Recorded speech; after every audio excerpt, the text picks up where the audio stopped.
हम सभी लोग प्रतिदिन की भांति समझ और सुन रहे हैं और बहुत अच्छे तरीके से लोगों को समझ में भी आ रहा है। कल हम सभी लोगों ने अग्नि की आयु पता करी। मुझे लगता है शायद कई लोग को पता ही नहीं था कि 3 दिन में अग्नि शांत हो जाती है। ये अग्नि की बात नहीं है। अगर आपको हल्का सा पिंपल्स भी हो जाए तो भी 3 दिन में अपने आप ठीक हो जाता है, कोई दवाई ना लगाओ तब भी। बाल तोड़ भी हो जाए तो 3 दिन में वो ठीक हो जाता है, अगर आपने कोई उसका उपचार नहीं किया तो। अगर आपने छेड़ा तो वो बढ़ जाता है। सिर दर्द भी 3 दिन में, जुकाम भी 3 दिन में, किसी की गाली देने की आदत भी हो और 3 दिन उसने कंट्रोल कर लिया, समझो उसकी गाली छूट गई।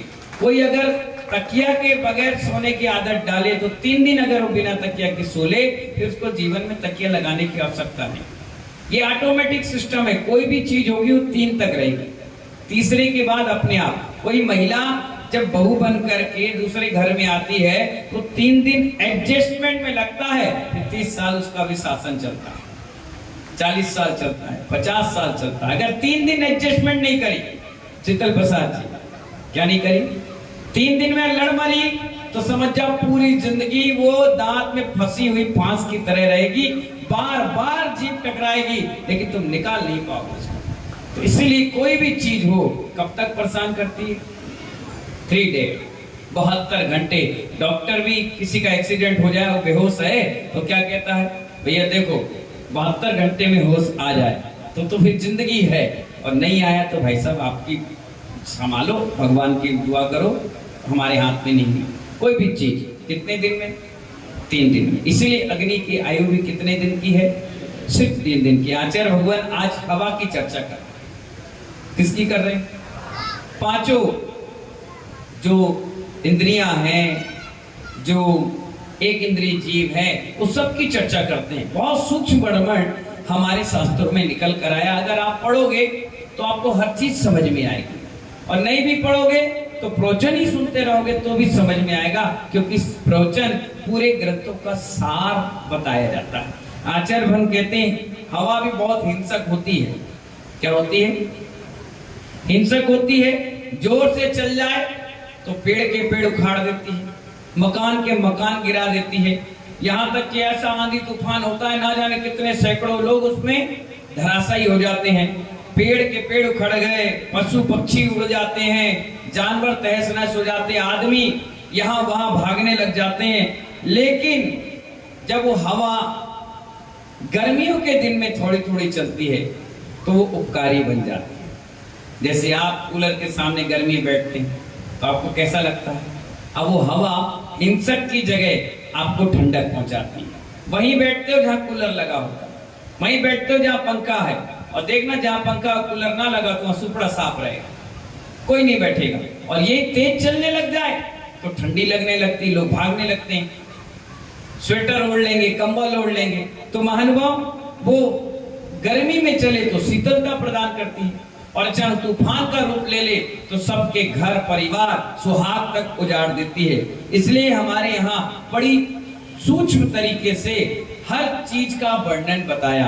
आचार्य भगवान बता रहे हैं कि हम सभी को रोज सुबह और शाम 2 टाइम प्रतिक्रमण करते हैं, तो इन सभी एक इंद्रिय जीवों से क्षमा मांगते हैं। हवा से भी मांगते हैं, अग्नि से भी मांगते हैं, पत्थर से भी मांगते हैं, वनस्पति से मांगते हैं, 1 से 5 इंद्रिय स्थावर जीव, निगोदिया जीव, जहां जहां जो जो जीव हैं सभी से क्षमा मांगते हैं। हमसे जाने अनजाने में कोई अपराध हो गया हो, गलती हो गई हो, तुमसे कोई दोष लग गया हो हमसे, तो हम लोग उससे क्षमा मांगते हैं। महानुभाव, ये मिट्टी, ये पहाड़, ये सोना, ये चांदी सब धातु है।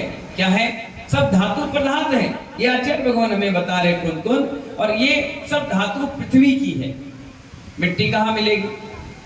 पहाड़ कहाँ मिलेगा? सोना कहाँ मिलेगा? चांदी कहाँ मिलेगी? पीतल तांबा कहाँ मिलेगा? एल्युमिनियम पारा कहाँ मिलेगा? सब इस धरती के ही पदार्थ हैं। आचार्य भगवान कह रहे हैं इससे ये पदार्थ अनंत गुणा पदार्थ हैं। कितने हैं ये? अनंत गुण प्रधात हैं। ये इतने सारे हैं, इतने सारे हैं, क्या बताएं। अभी चंद्रमा में भी गए तो वहां भी सोना चांदी के क्या मिलने लगा, धातु मिलने लगी। लोग कहने लगे देखो मोदी जी वहां पहुंच गए तो वहां से भी सोना निकाल रहा है, एल्युमिनियम निकाल रहा है, पीतल निकाल रहा है, कितनी सारी चीजें वहां पृथ्वी से मिल रही है। तो आचार्य भगवान कहते हैं इस दुनिया में सबसे ज्यादा कोई चीज है तो वो पृथ्वी कायिक जीव कहलाते हैं। कौन से जीव है सबसे ज्यादा? पृथ्वी कायिक जीव। अब आपको उसका विश्लेषण समझा रहे हैं। पृथ्वी कायिक, पृथ्वी जीव और पृथ्वी काय, ये 4 प्रकार की चीजें होती हैं। कितनी? पहली कौन सी? पृथ्वी जीव, ठीक है, पृथ्वी काय और पृथ्वी कायिक, ये 4 प्रकार की चीजें होती हैं। तो आचार्य वर्धन कहते हैं ये सब पृथ्वी कायिक जीव कहलाते हैं। कौन से? ये सोना, चांदी, पहाड़, मिट्टी, ये सब पृथ्वी कायिक कहलाते हैं क्योंकि इनका शरीर है ना, ठीक है।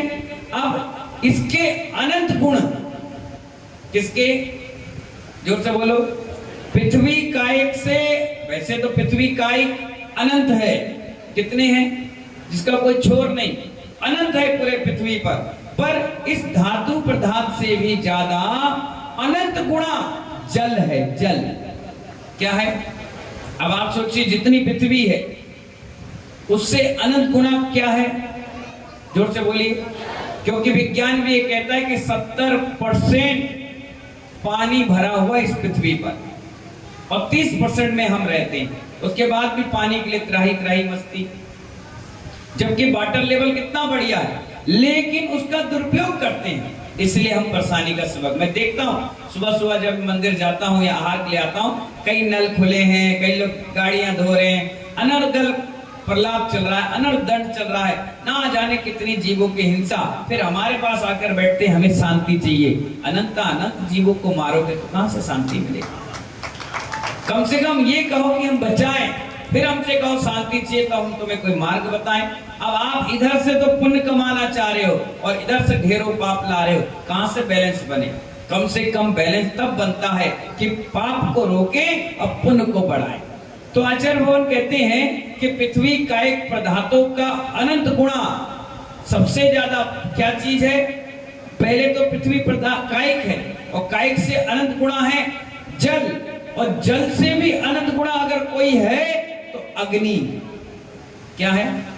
अब देख लिए, अनंत गुणा आ गया। पृथ्वी कायिक कितना है? अनंत है। और पृथ्वी कायिक से भी अनंत गुणा क्या है? जल। और जल से भी अनंत गुणा क्या है? अग्नि। और अग्नि से भी अनंत गुणा हवा, लोकाकाश। पूरे 3 लोक में क्या है?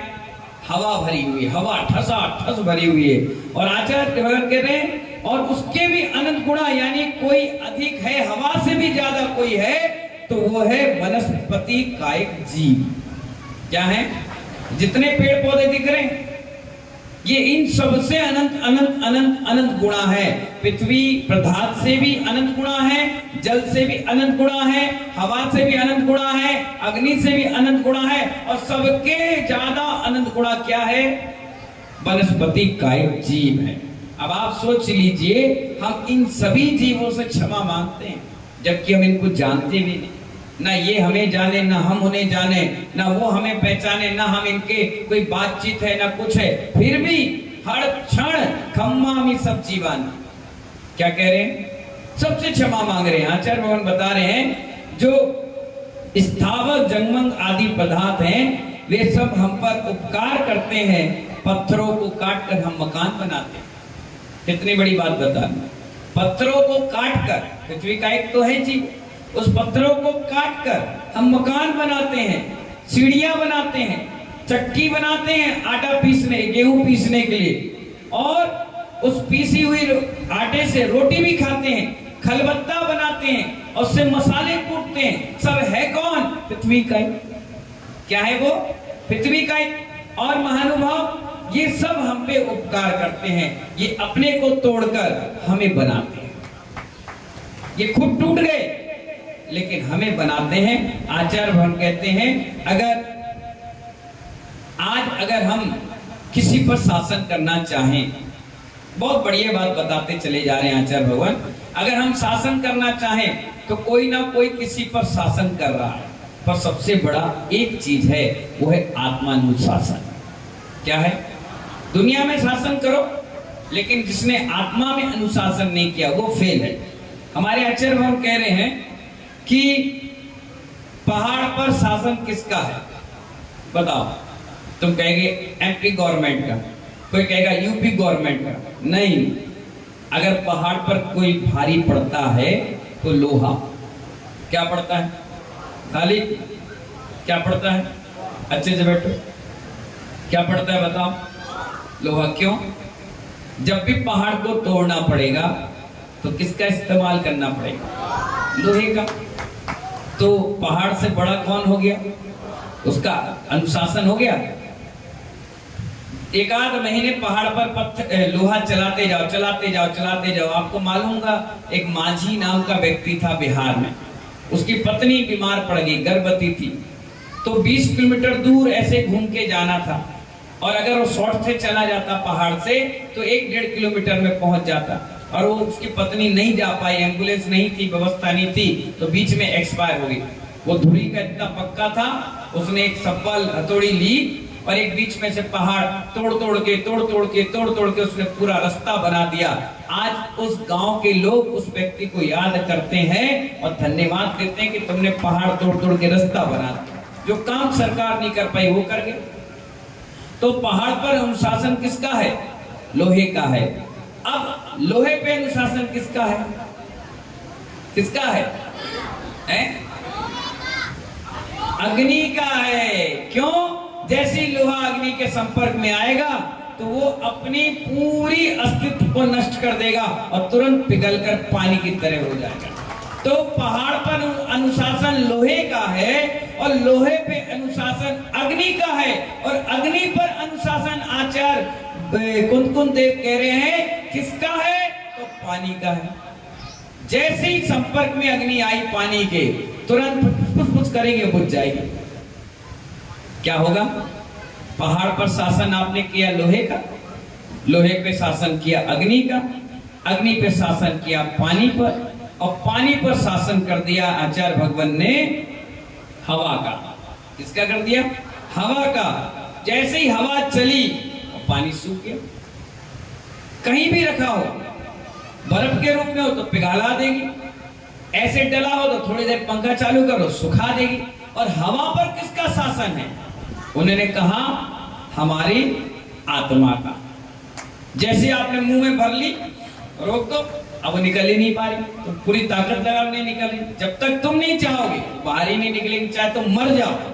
जब तक तुम नहीं चाहोगे छोड़ नहीं सकते, जब तक तुम नहीं चाहो ले नहीं सकते। तो आत्मा का अनुशासन हवा पर हो गया है, और आत्मा के ऊपर कौन शासन करता है? तो आचार्य कहते हैं उस पे कर्मों का आसन है। किसका है?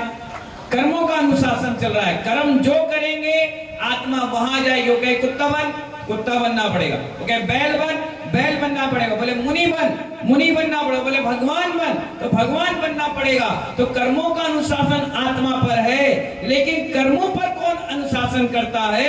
तो आचार्य कहते हैं उस पर धर्म। इसलिए आचार्य कहते हैं जैसे पहाड़ को चकनाचूर कर देते हैं, ऐसे ही धर्म ध्यान करके हम कर्मों को भी चकनाचूर करते हैं। इसलिए धर्म ध्यान यानी मेडिटेशन एक सबसे इंपॉर्टेंट विषय है। इसलिए महानुभाव हम सबको थोड़ी थोड़ी देर मेडिटेशन करते रहना चाहिए। क्या करते रहना चाहिए? हाँ, आचार्य भगवान कहते हैं 1 घंटा नहीं, आधा घंटा नहीं, 15 मिनट नहीं, 5 मिनट नहीं, 1 मिनट नहीं, 10 सेकंड नहीं, 5 सेकंड नहीं, 1 सेकंड नहीं, 1 सेकंड से भी अंतिम भाग अगर तुमने धर्म ध्यान कर लिया तो आचार्य भगवान कहते हैं पूरे दिन भर के कर्म आपके नष्ट हो गए। इतना बड़ा पावर होता है सिर्फ सामायिक ध्यान और समता में। और हम क्या करते हैं? इस पर फोकस नहीं करते, हम पूजा पर करते हैं, हम विधान पे करते हैं, हम स्वाध्याय पे करते हैं, हम जाप पे करते हैं। लेकिन ये सब चीज शुभ और पुण्य को बढ़ाने वाली है, और कर्म की नजरा करने के लिए तो सिर्फ ध्यान है। क्या है? ध्यान है। इसलिए आचार्य कहते हैं आत्मानुशासन करो। क्या करो? धर्म का ध्यान करो। जो धर्म और आत्मानुशासन करता है वही एक दिन परमात्मा बनता है। इन्हीं भावनाओं के साथ सभी को बहुत बहुत आशीर्वाद, और फिर मिलेंगे जीवन जीने के सूत्रों के साथ। जय बोले महावीर भगवान की।